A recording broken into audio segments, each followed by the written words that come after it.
And then I saw her face. Now I'm a believer.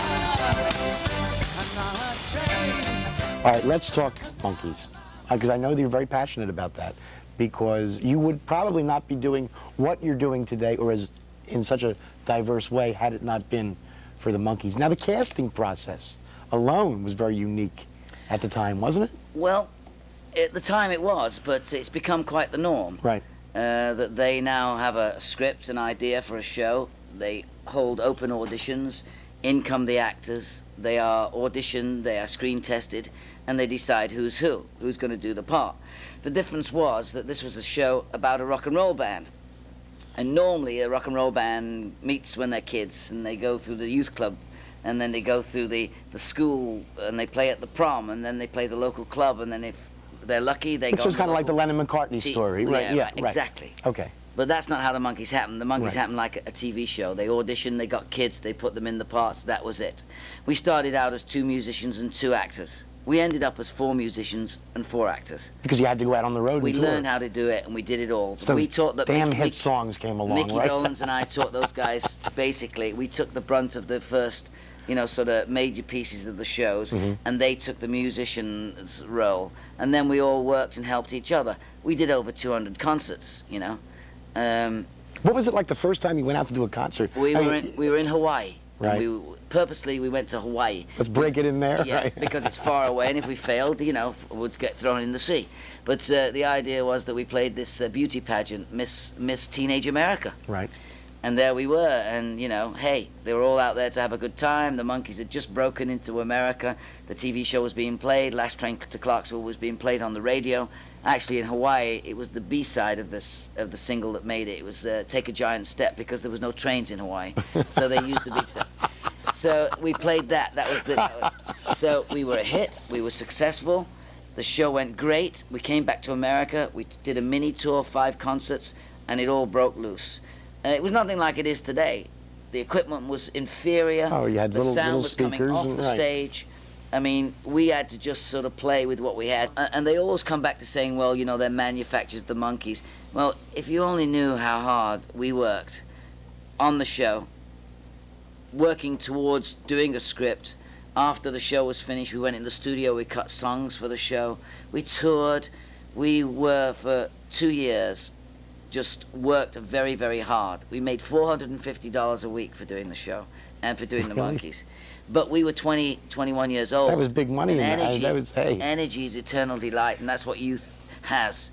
And that's what we were. We had no sort of father figure or parent figure telling us what to do. We were 4 guys living in a beach house in California, trying to make music, trying to pay the rent, working in Italian restaurants, spending the weekend in a haunted castle, or it was all silly. It was all stuff that had probably been done before by the Bowery Boys and the Dead End Kids and the Marx Brothers and the Three Stooges, similar scripts. But you added music to it, though. That was the If hook. only the Marx Brothers had made records, so to There would never have been Monkees, right? Well, I don't know about that, because things happen in phases.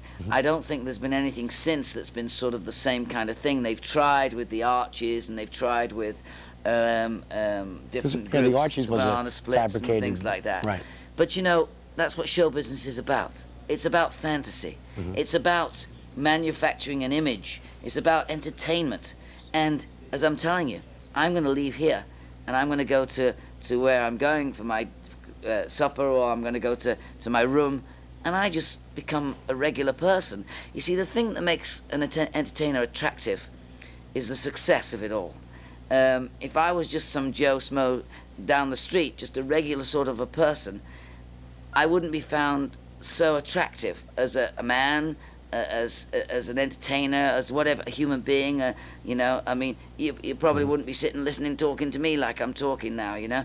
But that's what makes you attractive, is the success of the whole thing. So, hey, you roll with it. You don't sort of try to explain it to yourself or to anybody else. You just do it, and you must do it in a total, committed, professional manner. It's sort of like no wine at lunchtime and beer at dinner. You go onto the stage and you do your job. And whatever else you want to do after that, that's totally your business. It's very hard to keep your private situations, if you'll excuse the expression, private, Right. when you're in show business, because everybody wants to know how much money you've got, Well, who you're dating. It's the old what saying you're is doing. everybody has two businesses, their own and show business. So I just sort of like try to, I try to be as cordial and try to be as friendly as possible. And it's very difficult sometimes to be traveling through an airport or be sitting or playing in a casino, playing a hand of blackjack or whatever it might be, and somebody comes up and says, "Hey, ain't you Dudley Moore? Can I have your autograph?" So you must stop at that particular time, because to me, that's a compliment.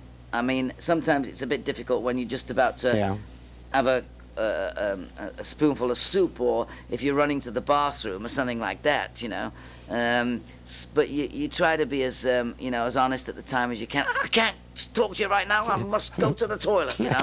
So it's one of those things. If you're honest with with the people that you're talking to, then they'll stick with you. I want to thank you for a very illuminating 20 minutes. All right. It's been a pleasure. I look forward to the Western. What was happening there? Skydiving and picking your nose at the same time? My wife wanted me to say that she bit me in a fit of anger, but I had an unfortunate run-in with my Cuisinart, and 4 stitches later, we're fine.